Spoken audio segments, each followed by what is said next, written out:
The rain fell in merciless, slanted sheets, turning the alley into a slick, black mirror that reflected the city's indifferent neon glow.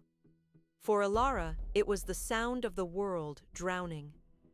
She pressed her son, Leo, tighter against her chest, the thin blanket soaked through, offering no comfort, only weight. His small body shivered violently, a constant, terrifying tremor that vibrated through her own bones. They were cornered, the grimy brick walls on either side feeling like the jaws of a trap closing in. The two men blocking the only exit weren't trying to rob them. They had nothing left to take. Their smiles were cruel, predatory. "Nowhere left to run, little bird," the taller one sneered, his voice a low rumble that was swallowed by the storm. Ilara's heart hammered against her ribs, a frantic drumbeat of pure terror. She backed away, her foot slipping on a pile of sodden refuse. "Please," she whispered, the words stolen by the wind. "Just leave us alone."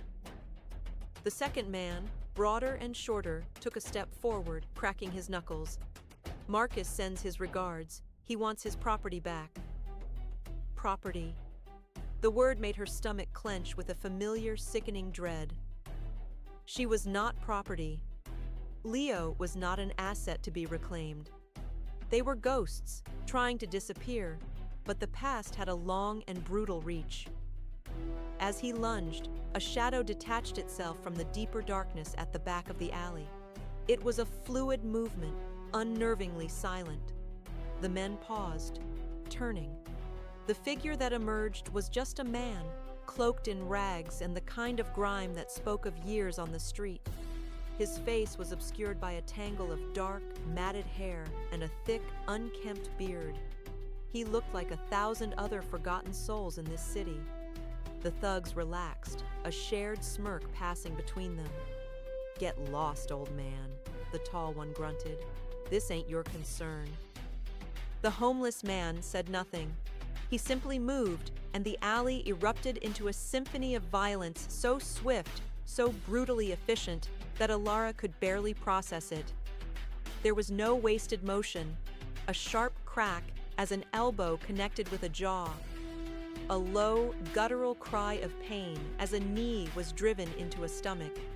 In less than 10 seconds, both men were groaning on the wet pavement, one unconscious, the other clutching a broken arm. The vagrant stood over them, his chest rising and falling in a steady rhythm, his presence suddenly overwhelming the tight space. He wasn't just a man, he was a storm contained in human form. He turned his head slowly, and for the first time, Alara saw his eyes beneath the curtain of hair. They were not the dull, vacant eyes of the hopeless. They were a piercing, glacial blue, sharp and shockingly intelligent. They scanned her, then dropped to the shivering bundle in her arms. A muscle in his jaw twitched. His voice, when he finally spoke, was a low, gravelly sound, as if scraped from stone. "He'll die out here." It wasn't a question or a threat.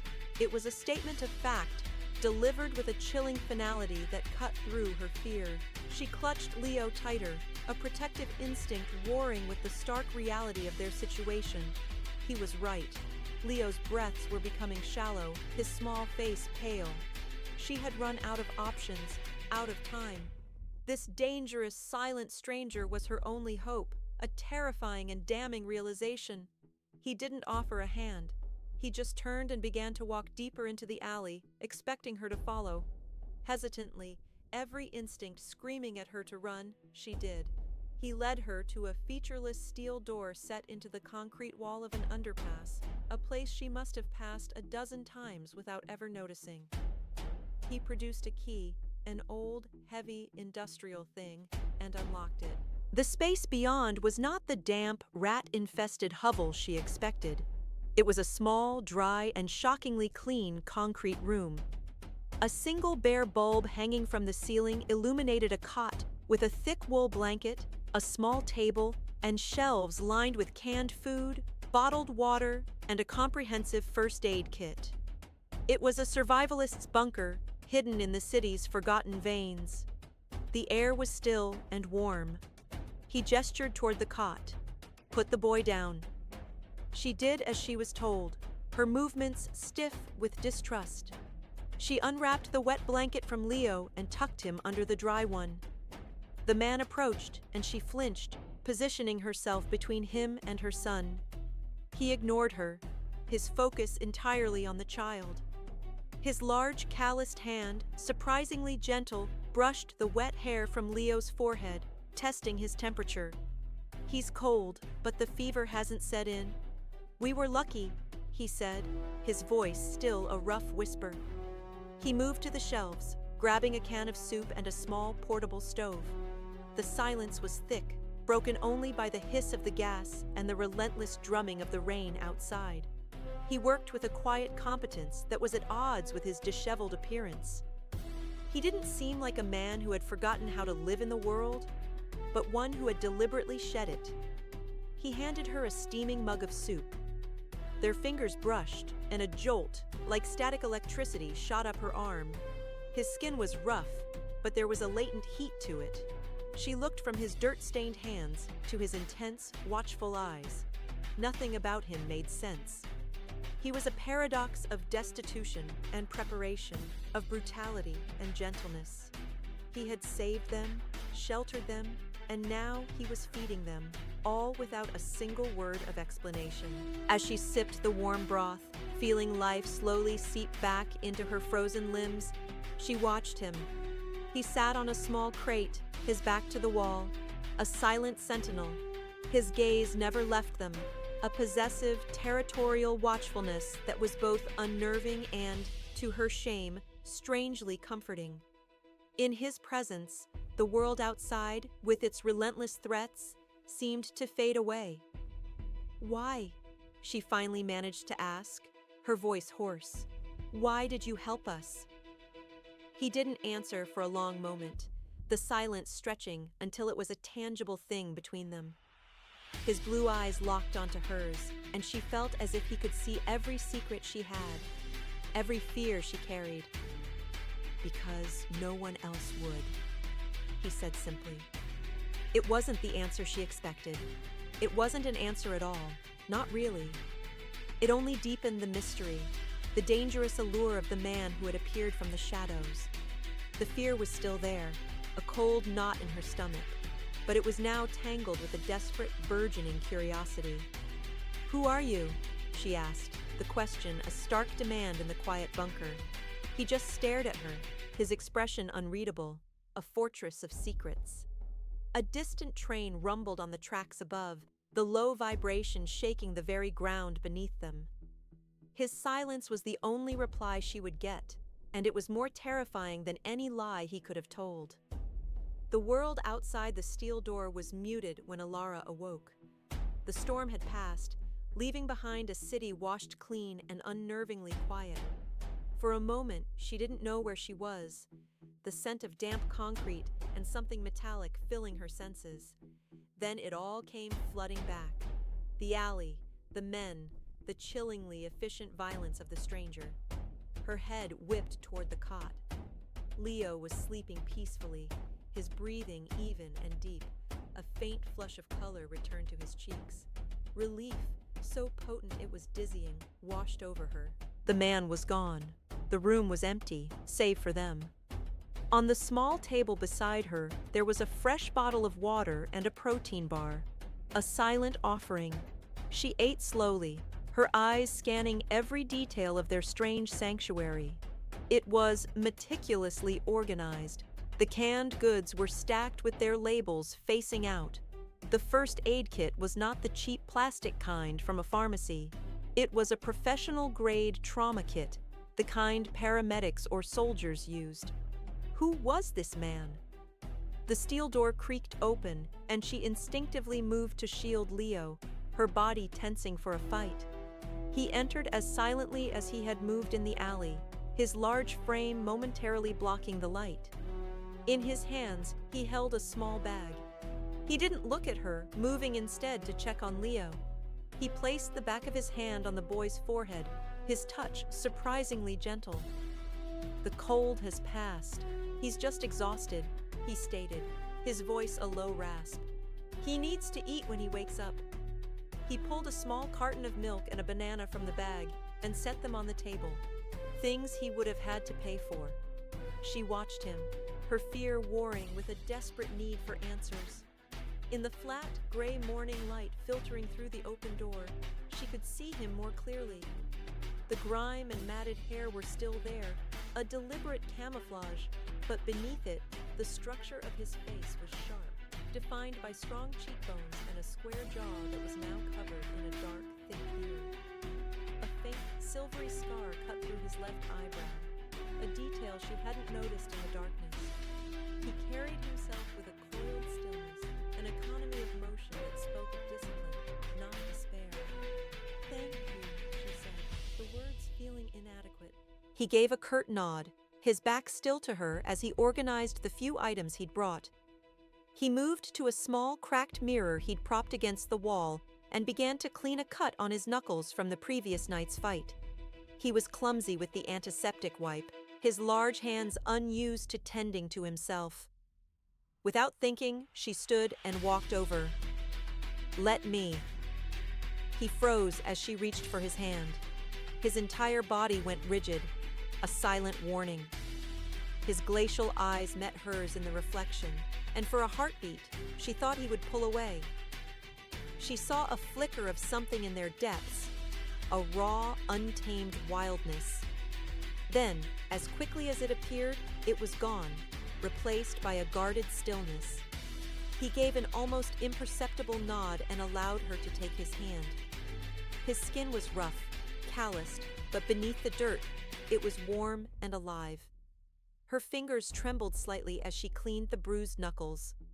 It was an intimate, absurdly domestic moment in their strange, desperate circumstances. The silence stretched, thick with unspoken questions.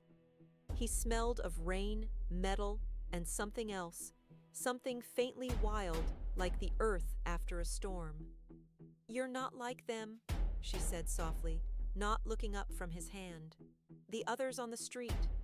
"Don't assume you know anything about me," he replied, his voice flat, devoid of emotion. But he didn't pull his hand away. He let her finish, let her gently wrap a clean bandage around his knuckles. The contact, the simple human touch, felt monumental. As the day wore on, a fragile routine formed. Leo woke up, weak but smiling, and devoured the banana and milk. He wasn't afraid of the stranger, watching him with a child's wide-eyed curiosity. The man, her protector, said little, but his presence was a constant, formidable shield. He seemed to know what they needed before they did. Food, water, the quiet reassurance of his watchfulness. By late afternoon, a gnawing anxiety began to eat at Alara. They couldn't stay hidden in this concrete box forever. Leo needed medicine, and their few remaining possessions were still in a locker at the bus station. She needed to know what they were up against. "I need to go out," she announced, her voice firmer than she felt. "Just for an hour." The man turned from where he was sharpening a small, wicked-looking knife. His blue eyes pinned her in place. It wasn't a question or a negotiation. It was a silent, absolute denial. "I won't let you stop me," she challenged, her chin lifting. "Leo needs things. I have to see what's out there." He stared at her for a long moment, then rose to his full height, dwarfing her. "What you need to see," he said, his voice dangerously low, "is already in here." He reached under the cot and pulled out a slim, high-tech tablet, the screen glowing to life in the dim light.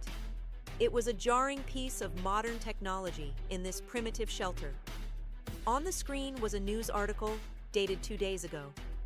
Her own face stared back at her, next to a picture of Leo.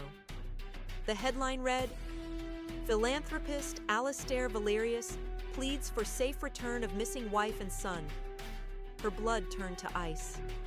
Alastair, her husband, the man whose name was synonymous with power and control in this city. The article painted a picture of a distraught husband, a titan of industry desperate for the return of his beloved family. It was a masterpiece of public relations, a lie so perfect it was suffocating. "He's looking for you." the stranger stated the obvious. "He's not looking," she whispered, her voice trembling as she stared at the screen. "He's hunting." The stranger swiped the screen, and another image appeared. It was a high-resolution photo of a notice plastered on a bus stop, a missing persons flyer.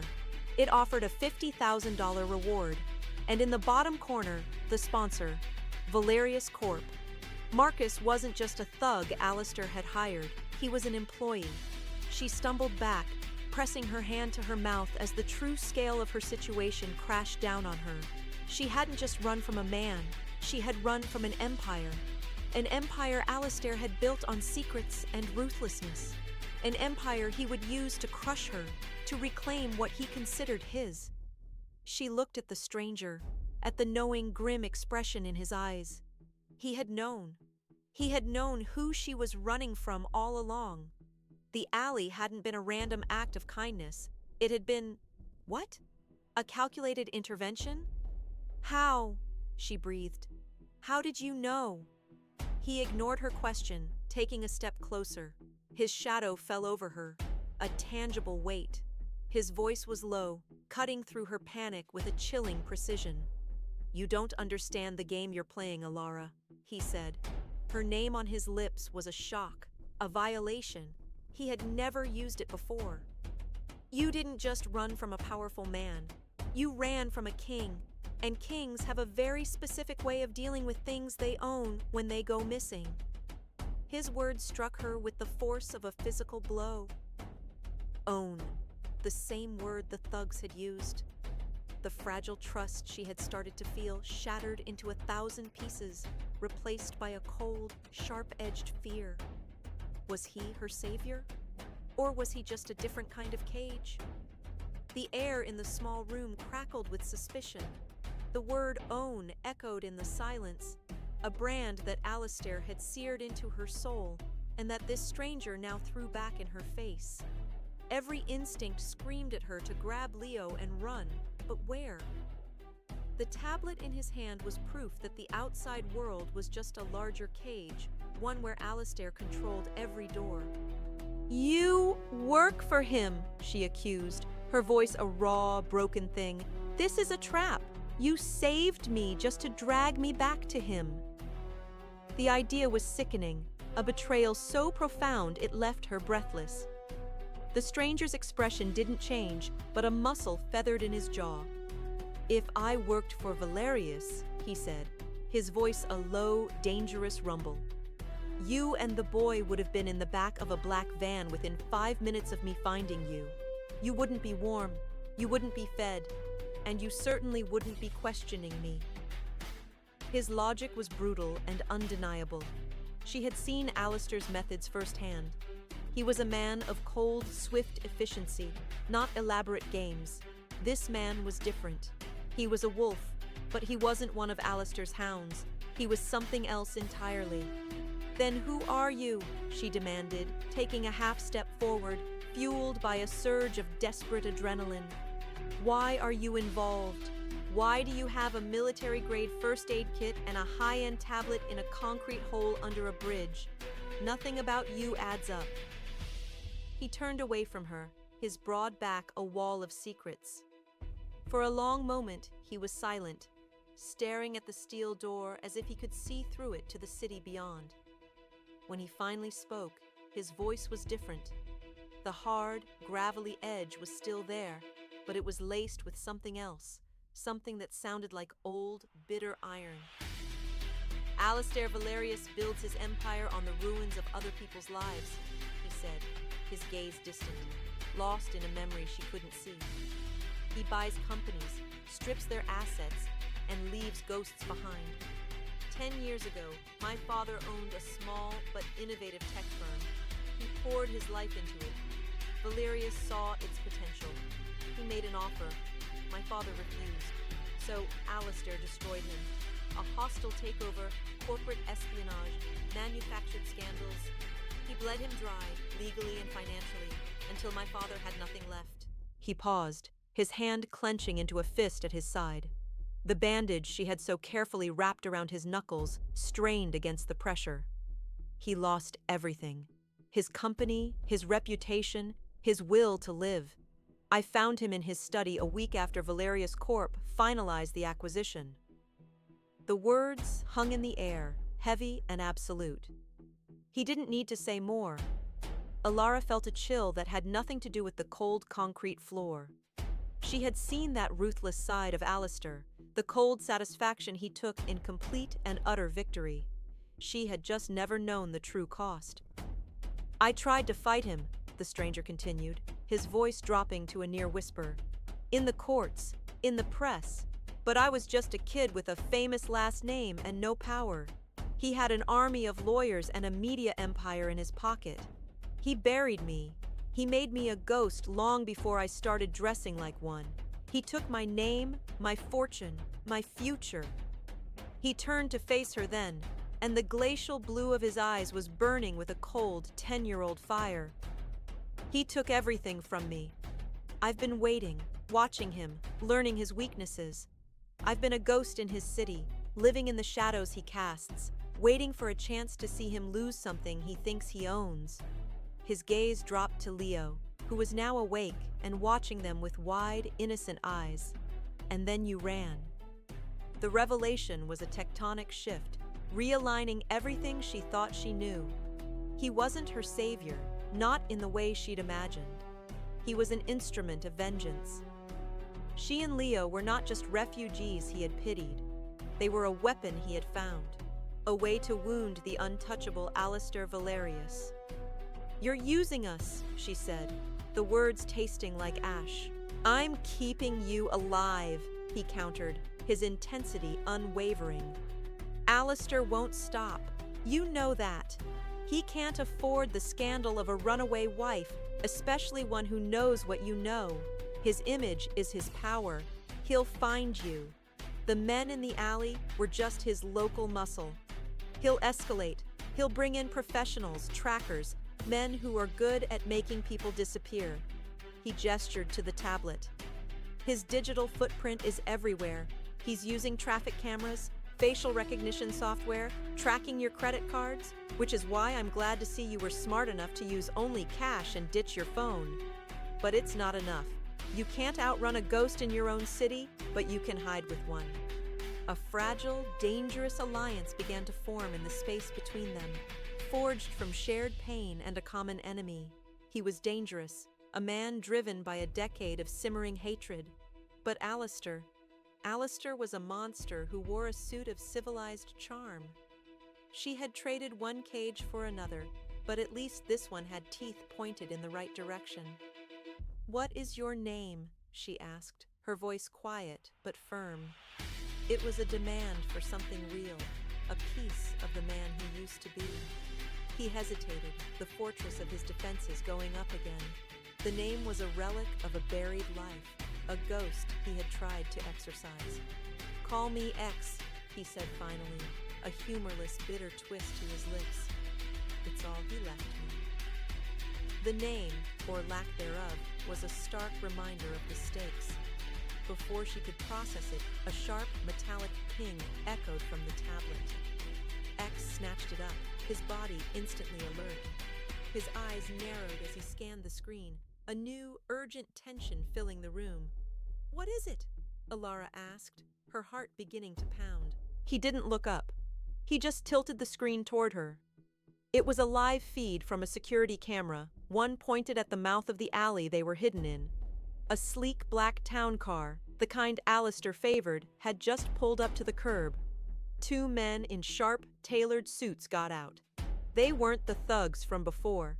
These men were calm, professional, their eyes scanning the area with a practiced, predatory gaze. They were no longer being hunted. They had been found. The image on the screen was crystal clear, a high-definition view of their impending doom. The two men moved with the unhurried confidence of predators who knew their prey was cornered. One of them spoke into his cufflink, his eyes scanning the grimy walls of the alley. They were methodical. They were close. We have to go, now. X's voice was a blade of ice, cutting through Alara's paralysis. He didn't wait for her reply. He moved to the back wall, the one that looked like a solid, unbroken slab of concrete and pressed a specific spot. With a low groan of grinding stone, a section of the wall receded inward, revealing a pitch-black opening. It was barely wide enough for a person to squeeze through. The air that wafted out was cold and smelled of damp earth and decay. Leo, sensing the sudden shift in tension, began to whimper. "Mommy, I'm scared." X turned, his eyes locking onto Alara's. His face was a hard, unreadable mask, but his voice was unexpectedly soft when he spoke to her. "Give him to me."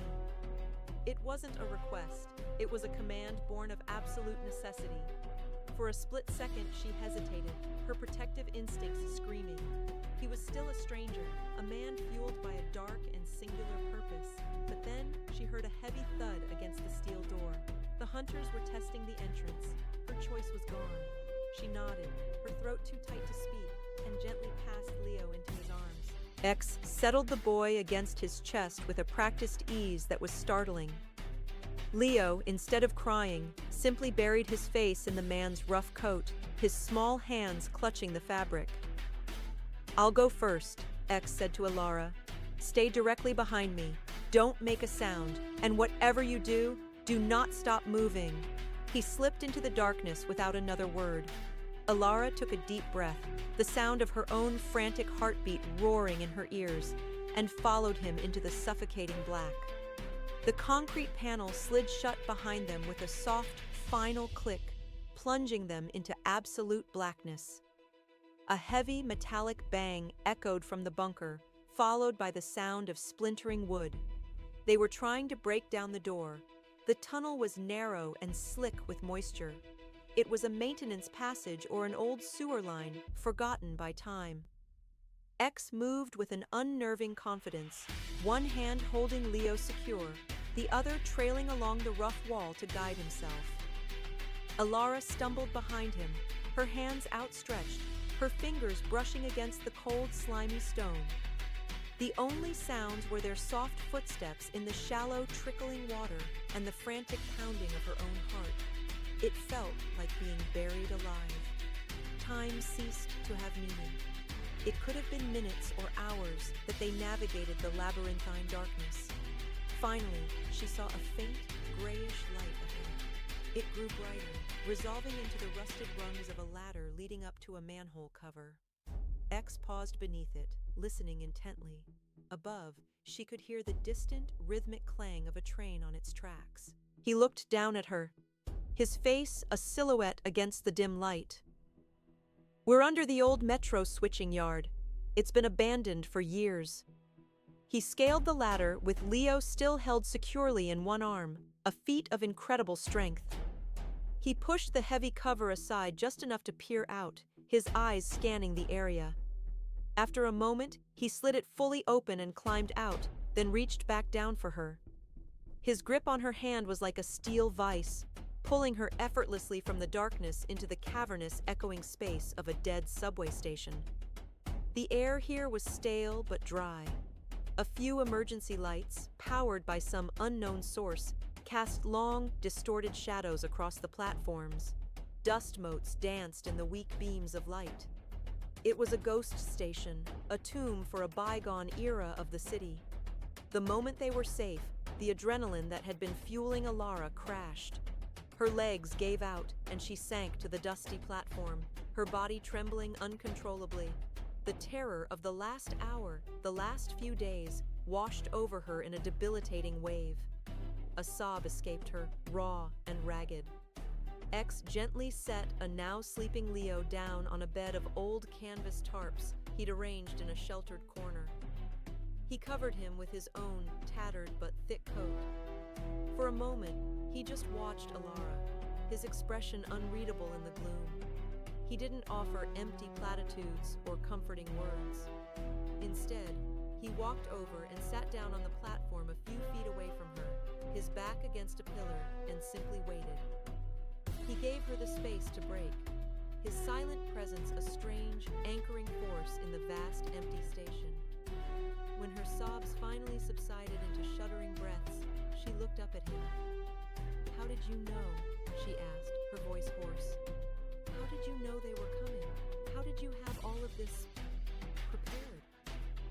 Alistair is predictable, he said, his gaze fixed on the dark tunnel they'd come from.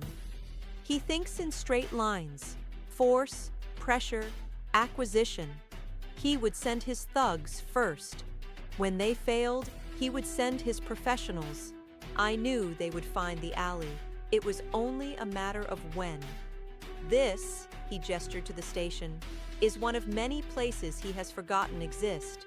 He owns the shiny new towers, the world that everyone can see. I own the darkness in between. There was no pride in his voice, only a weary statement of fact. She saw him then, not just as a vengeful ghost, but as a man who had survived for a decade by being smarter, more patient, and more ruthless in his own way than the man who had tried to erase him. He had sacrificed everything for this single-minded purpose. "It's not just about revenge anymore, is it?" she whispered, the question forming from a place of dawning, terrifying understanding. "This isn't just a strategy for you." He turned his head, and his glacial eyes met hers. In their depths, she saw the 10 years of loss, the simmering rage, but beneath it, there was something else, a profound, aching loneliness. "When he destroyed my father, he destroyed my family, my future," he said, his voice a low, rough murmur. "For 10 years, my only purpose was to take something from him that he couldn't replace. But seeing you and your son, seeing what he's willing to do to a child, his own child." He trailed off, his jaw tight. "This stopped being a game of chess the moment I saw you in that alley. He will not take another family. Not while I'm alive." He moved then, closing the distance between them in a single, fluid motion. He knelt in front of her, his large frame blocking out the rest of the world. He reached out, his calloused thumb gently brushing away a tear track on her cheek. The touch was electric, a spark of warmth in the cold, dead station. "You're mine now, Alara," he growled, the words a possessive, terrifying vow. "You and the boy. You're mine to protect, and I will burn this city to the ground before I let him lay a hand on either of you again." His words hung in the cavernous silence, a vow that was both a shield and a cage. "Yours?" Alara echoed, the word brittle, sharp with the memory of another man's ownership. "Like I was his, a possession to be guarded?" She pushed herself to her feet, her body still trembling, but her eyes flashing with a defiant fire. She would not trade one master for another, no matter how gentle his hands seemed. Damien didn't flinch from her accusation. He rose slowly, his towering height seeming to absorb the shadows around him. The cold, hard mask he wore cracked, and for the first time, she saw the raw, aching wound beneath. "No," he said, his voice rough with an emotion she couldn't name. "Not like him. Never like him. When he says mine, it means he owns you. When I say it, it means I belong to you. It means my life is yours to command, my strength is your shield, and my last breath will be spent ensuring yours isn't." The confession was a raw, unguarded thing, torn from the deepest part of him. It stunned her into silence. This man, who had wrapped himself in shadows and lived on bitterness for a decade, was offering her the one thing he had left, his absolute fealty. "He takes," Damien continued, his voice dropping, the sound of grinding stone. "That is all he knows. He took my father's company. He took his life. He took my name from me. I won't let him take anything from you. I'm not offering you a cage, Alara. I'm offering you a sword and a shield, a way to fight back."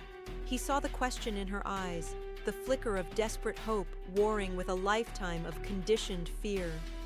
"For 10 years, I haven't just been hiding. I've been watching, documenting. I have proof of everything, Alistair.